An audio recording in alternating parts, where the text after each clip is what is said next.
இந்திய சுவிசேஷ லுத்தரன் திருச்சபை அப்படின்னு சொல்கிற ஐஇஎல்சியினுடைய கடைசி missionary doctor Alice G fryer அவங்களுடைய 87வது வயதில் நேற்று காலையில் 3 மணிக்கு சிஎம்சி மருத்துவமனையில் இறந்து போயிருக்காங்க.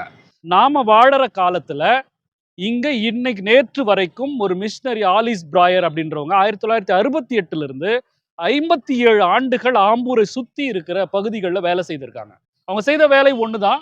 இங்கே அதிகமாக தொற்று நோய்கள் இங்க இருந்த காலம், நிறைய அம்மைகள் வந்துட்டு இருந்த காலம், போலியோ மிக பெருசா இருந்த காலம், கக்குவான் இருமல் இருந்த காலம்.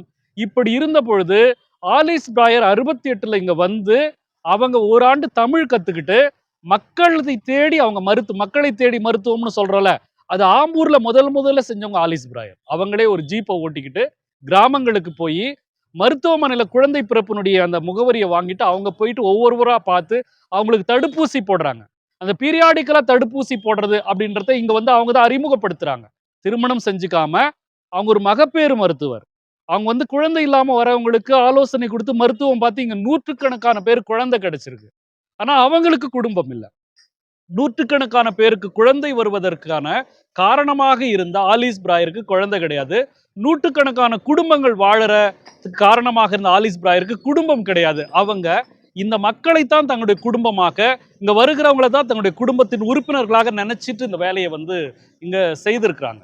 திங்கக்கிழமை ஒரு 10 கிராமம், செவ்வாய்க்கிழமை ஆம்பூர் முழுக்க, புதன்கிழமை ஆம்பூர் முழுக்க, வியாழக்கிழமை வாணியம்பாடி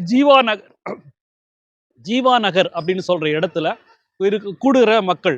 ஆலிஸ் எங்க போனாலும் மக்கள் ஒரு பெருந்திரளாக கூடி ஆலிஸ் கிட்ட மருத்துவம் பார்க்கறது இன்னைக்கு வரைக்கும் இருக்குது.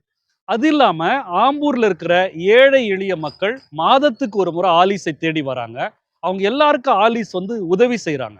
வீடு இல்லைன்னு வரவங்களுக்கு, படிக்க முடியலன்னு வரவங்களுக்கு, பெரிய நோய் வந்துச்சு சிகிச்சை பார்க்கறதுக்கு வசதி இல்லைன்றவங்களுக்கு எல்லாருக்குமே உதவி செய்வதற்காகவே ஆலிஸ் தன்னுடைய வாழ்க்கையை வந்து கொடுத்துருக்காங்க அப்படின்னு நம்ம சொல்லலாம். ஆம்பூரை சுற்றிக்கிற எல்லா கிராமத்திலயும் அவங்க கால்படாத இடம் இல்லை, அவங்களை அறியாத மக்கள் கிடையாது. அதனால அவங்க செய்யற சேவையை பார்த்து அமெரிக்காலே அவங்கள வந்து ஐஇஎல்சியினுடைய ஆம்பூரினுடைய அன்னை தெரேசா அப்படின்னு சொல்ற அளவுக்கு அவங்க வந்து இங்க வாழ்ந்திருக்காங்க. எந்த விளம்பரங்களும் அவங்க தேடிக்கிறதே கிடையாது. அவங்கள தேடி எந்த பத்திரிகை எந்த தொலைக்காட்சி போய் கேட்டாலும் அதுக்கு அவங்க ஒத்துக்கவே மாட்டாங்க. ஒரு ஸ்பின்ஸ்டராக நீங்க ஆலிஸினுடைய இளமை கால படங்கள் பார்த்தீங்கன்னா பேரழகியா இருக்காங்க. ஒரு பேரழகியா இருந்த ஒரு பெண் மற்றவங்களுடைய வாழ்க்கையில மற்றவங்களுடைய குடும்பங்கள்ல குழந்தை வாழ்க்கை அப்படின்றதுக்காக தன்னுடைய குடும்பம் தன்னுடைய வாழ்க்கை தன்னுடைய சுகங்களை இழந்து தன்னுடைய உறவுகளை இழந்து ஆயிரக்கணக்கான மைலுக்கு அப்பால் இருந்து வந்து இங்க எல்லா போதாமைகளோடும் அவங்க இருந்திருக்காங்க. ஆலிஸ் இந்த மண்ணுல வெளிச்சத்தை பாய்ச்சிருக்கிறாங்க. இது எல்லாருமே சாட்சி. ஆம்பூரை சுற்றி இருக்கிற எல்லாருமே சாட்சி. செய்திகளை உடனுக்குடன் தெரிந்து கொள்ள உடனே சப்ஸ்கிரைப் பண்ணுங்க.